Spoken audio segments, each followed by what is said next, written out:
Bonjour les super étudiants, comment ça va?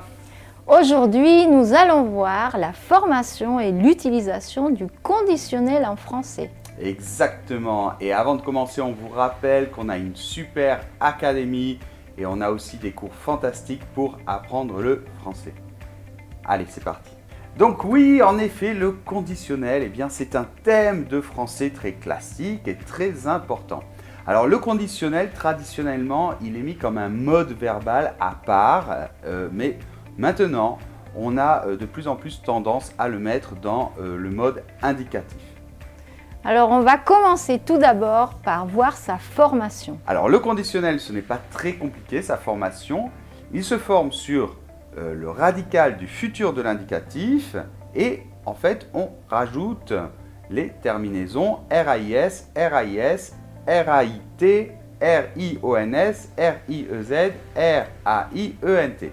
Alors attention, ça se prononce RAIS, RAIS par exemple, RAIS. On va voir tout de suite un exemple.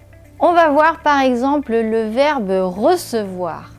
Donc, je recevrai, tu recevrais, il ou elle recevrait, nous recevrions, vous recevriez et il ou elle recevrait. Tout à fait. Alors, bon, la prononciation suivant le rythme, si on va vite, ça va faire je recevrai, et puis si on va un peu moins vite, je recevrai. Allez, avant de voir l'utilisation du conditionnel, si vous avez des points de grammaire que vous ne comprenez pas et si vous voulez qu'on les explique, vous nous les mettez dans les commentaires. Allez, on passe maintenant à l'utilisation du conditionnel. Alors, il y a plusieurs utilisations et on va commencer par la première utilisation qui est en fait l'expression d'un fait incertain. Alors, la première utilisation très importante du conditionnel, c'est en fait pour exprimer un fait incertain. Et alors ça, c'est très utilisé par exemple dans la météo, quand on parle de la météo, du temps, ou bien dans le journal pour exprimer une nouvelle, une information qui n'est pas encore tout à fait vérifiée.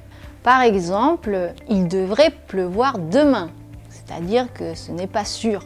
Donc, deuxième exemple, un vaccin pourrait être mis au point dans les prochaines années. On vous laisse d'autres exemples à l'écran.